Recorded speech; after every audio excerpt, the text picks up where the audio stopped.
So, objection number 9. Free grace is antinomian.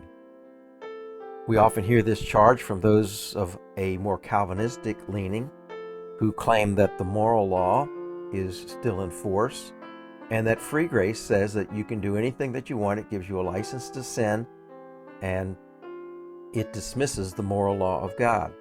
Now, Paul answered this objection roundly in Romans chapter 6, and you can look there at where he anticipates the objection when he teaches about how grace is abundant and nobody can out-sin God's grace in Romans 5:19 and 20.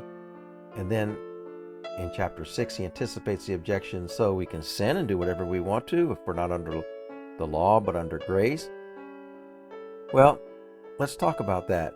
Paul was arguing against the charge of antinomianism.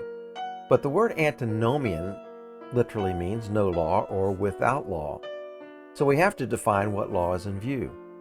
If it's the Mosaic law we're talking about, well, yes, free grace teaches that Christians are not under the Mosaic law. We're not under that law any longer. Very clear in Romans chapter 6:14, where Paul says we're under grace, not under the law. Romans chapter 7:4, Romans chapter 10, verse 4, Christians are dead to the law.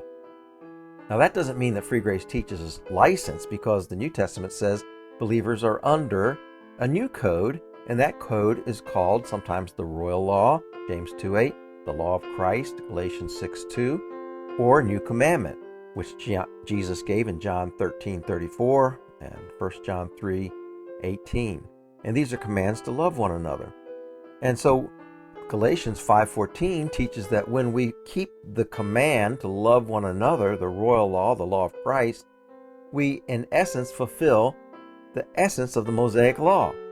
Galatians 5:14 says, "For all the law is fulfilled in one word, even in this, you shall love your neighbor as yourself."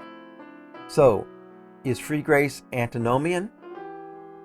If you're talking about being without the Mosaic law, yes it is.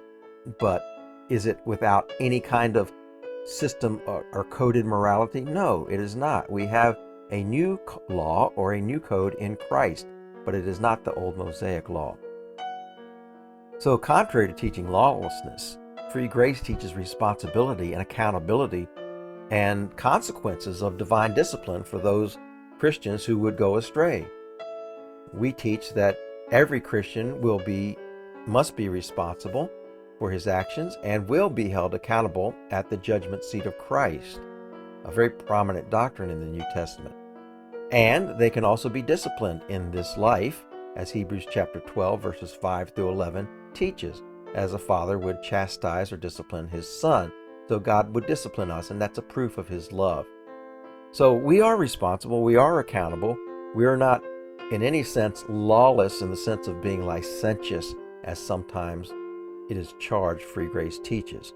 That is a very false and misleading charge, misinformed as well.